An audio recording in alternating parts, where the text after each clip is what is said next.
Bienvenidos y bienvenidas a este video tutorial sobre la historia del Ecuador, y vamos a tratar netamente sobre el periodo de integración. El periodo de integración es una fase caracterizada por la formación de grandes señoríos, confederaciones, ciudades y estados. Este periodo abarca desde el año 500 al año 1500 después de Cristo. En este periodo de integración, los grupos humanos que integraron este periodo ya no se limitaron a adaptarse al medio ambiente que los rodeaba, sino que también aprovecharon de él para mejorar sus condiciones de vida. Se produjo un notable cambio hacia la monumentalidad, llevándose a cabo grandes construcciones para intensificar la producción agrícola, además de complejos arquitectónicos públicos y residenciales, utilizándose la fuerza de trabajo desplegada por una población numerosa controlada por los poderosos cacicazgos.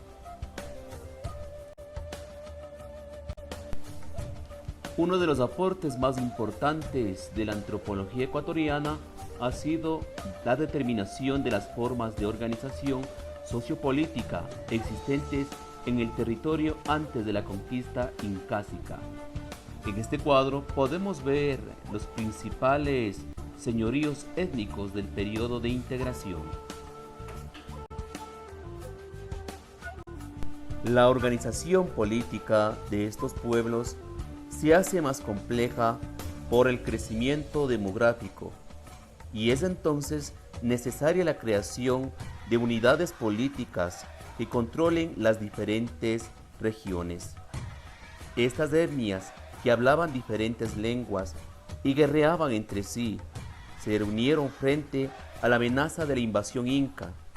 Ese poder político regional se realizaba en el señorío étnico, que controlaba un escaso número de clanes cuyos miembros eran generalmente parientes, y el señor era el jefe de cada tribu. Una de las primeras culturas de este periodo de integración es la cultura Daule Tejar, que data desde el año 500 a.C.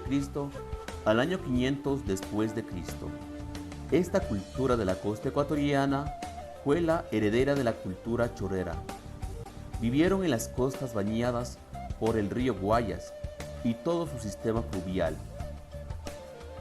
las de los ríos Daule y Babahoyo. El lugar que hoy se conoce como Colimes era el territorio de este pueblo. Eran esencialmente agricultores y pescadores, y comercializaban productos con tribus cercanas mediante el trueque. Como vivían en tierras que se inundaban, sus sembríos los disponían en campos elevados o camellones.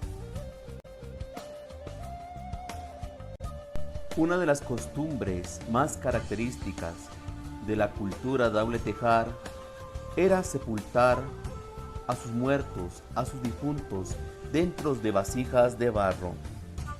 Estas vasijas eran de gran tamaño, eran enterradas en unos montículos llamados tolas, y se lo hacía con adornos pertenecientes al difunto, con narijeras, aretes, anillos, cuchillos, entre otros elementos. Cultura Milagro Quevedo. Esta cultura data del año 500 a.C. al año 1500 después de Cristo. Esta cultura floreció en una zona muy rica para la agricultura, entre los Andes y las colinas de la costa, desde Quevedo hasta Perú. Emilio Estrada le dio este nombre por haber encontrado restos cerca del río Milagro y en Quevedo. Los actuales Sáchilas y los Colorados de Quevedo son los herederos de esta cultura.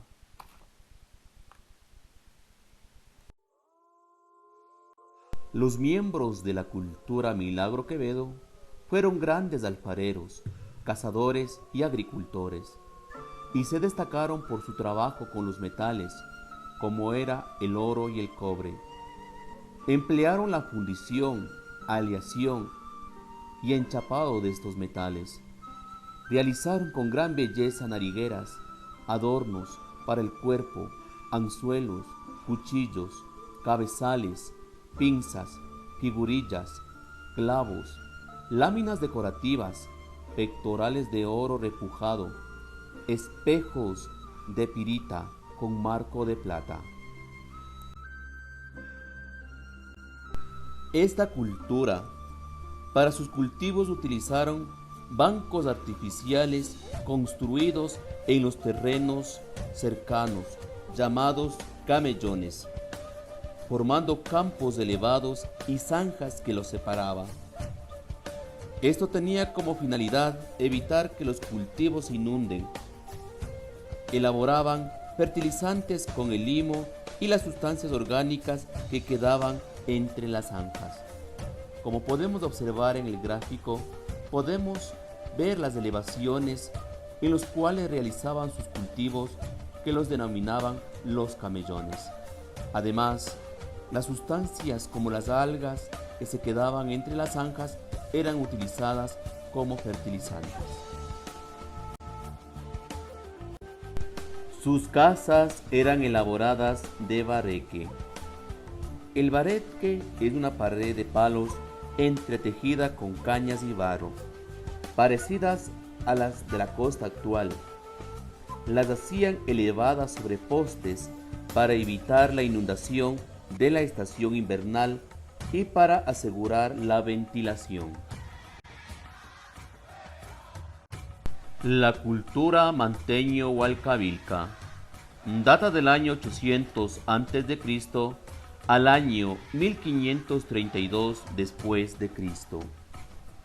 Cuando llegaron los españoles a lo que sería América, encontraron una sociedad en el pleno desarrollo. Los manteño-hualcavilcas se ubicaron un poco más al norte de la bahía de Caracas hasta la isla Puná, incluyendo la cordillera costera. Las crónicas españolas relatan que encontraron hombres que se deformaban los cráneos y se trasquilaban dejándole una corona de cabello.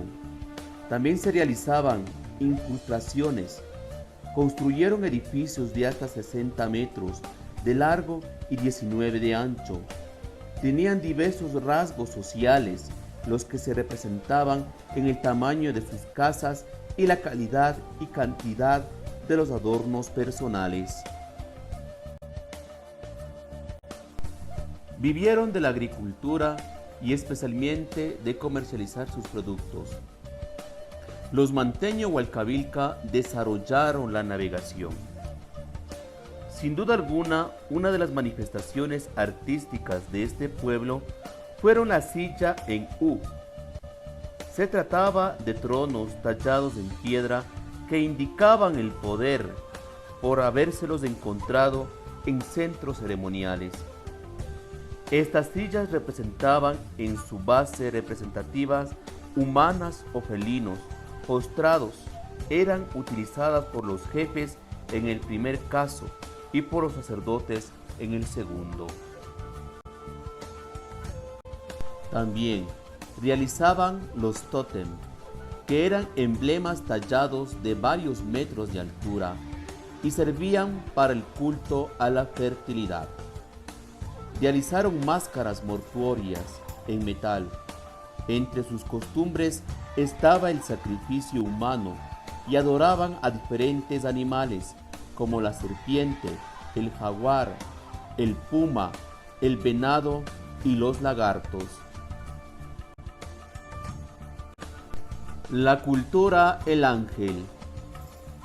Desde el año 1100 al año 1532 después de Cristo.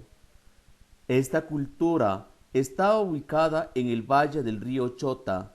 Su principal fuente de trabajo era la agricultura y la complementaban con la caza de venados y aves, y en su dieta estaba incluida el cuy, conocida por los españoles como conejillos de Indias. Ubicaban sus viviendas en las cimas de las tolas y en el montículo mayor ubicaban el templo. Rendían culto a sus muertos y los enterraban de acuerdo a su condición social. Los de alto rango eran sepultados en tumbas de hasta 40 metros de profundidad y tenían una cámara lateral para algunos cuerpos donde se hacían abundantes ofrendas, vasijas, estatuillas y artefactos de oro. Realizaban intercambio de productos con otros pueblos, siendo la coca uno de los más importantes.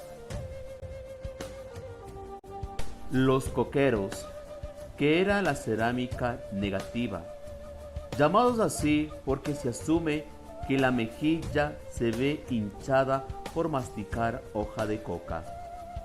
La cerámica se caracterizaba por estar decorada con diseños realizados en pintura negativa sobre engobe rojo.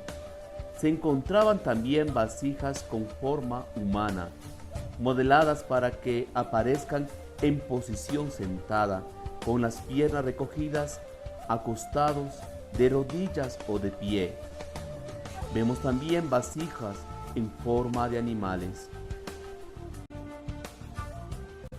La cultura cuasmal. Desde el año 1100 al año 1532 después de Cristo.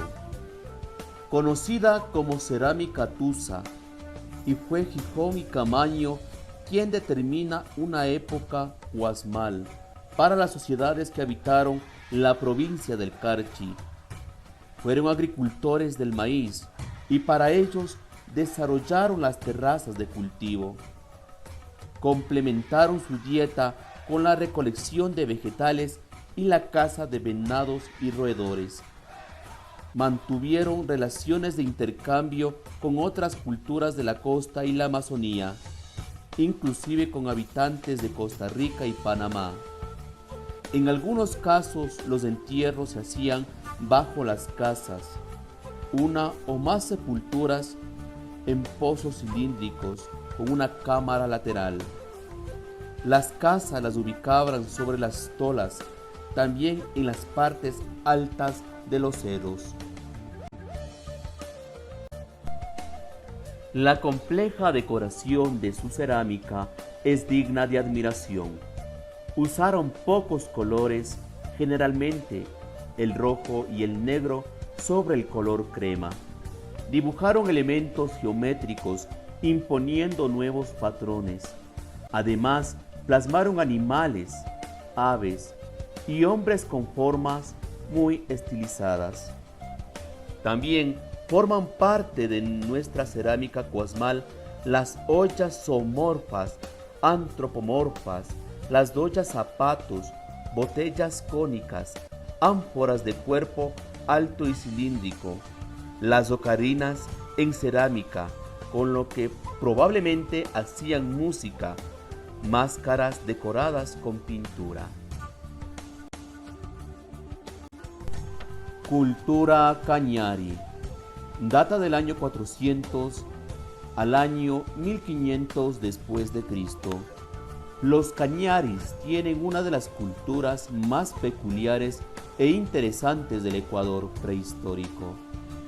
Se sabe que tuvieron su propia lengua, testimonio fehaciente de la unidad cultural y étnica de su pueblo. El gentilicio cañam es mencionado desde las primeras crónicas de la conquista. Su cronología. La ocupación humana de la Soña Cañari comprendería, según últimos datos de la misión de la Universidad Complutense y el Consejo Superior de Investigaciones Científicas de España, bajo la dirección de José Alsina Franch. La primera fase, Tacalchapa, data del año 500 después de Cristo al año 900 después de Cristo. La fase Cachaloma, del año 900 después de Cristo al año 1400 después de Cristo. La fase Pilaloma, del año 1030 después de Cristo al año 1370 después de Cristo. Los cañaris ocuparon gran parte de la actual provincia de Chimborazo al sur de Alausí, Cañari Azuay y la parte montañosa de El Oro. Puede decirse que los cañaris probaron la zona austral del Ecuador y quizá hasta bien dentro de lo que hoy es el norte peruano. La cultura puruá data del año 1250 al año 1532 después de Cristo. La zona central del Ecuador, habitada por los puruáes, ha sido destruida por poderosas acciones volcánicas que han distorsionado el suelo de tal manera que los vestigios culturales de tiempos prehistóricos quizá nunca serán encontrados. La cerámica puruá que se conoce se ha obtenido de las estaciones tardías de San Sebastián, El Empata y Huabalá.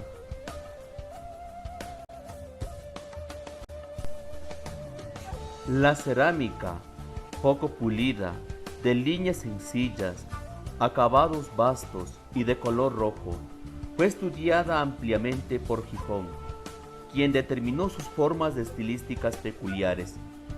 En el inventario consta cántaros ovoidoles con representaciones antropomorfas, grandes vasijas funerarias, platos trípodes.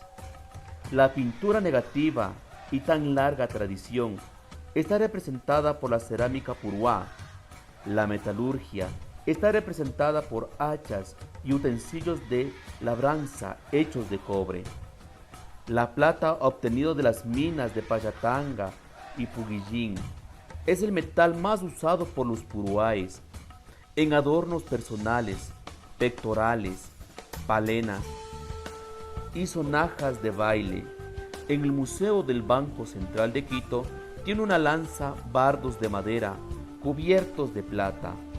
Hay flautas y volantes de uso para hilar el algodón y lana hecho con huesos. Importancia del periodo de integración. Las sociedades que habitaban, constituido al parecer, se articularon en unidades sociopolíticas mayores que integraron vastos territorios bajo una organización social rígidamente jerarquizada. Se tecnificaron más las actividades artesanales como la metalurgia, textilera y lapidaria. También se desarrolló la navegación en grandes balsas, pudiendo los mercaderes llegar con sus productos a lugares distantes como los que hoy son el Perú y México.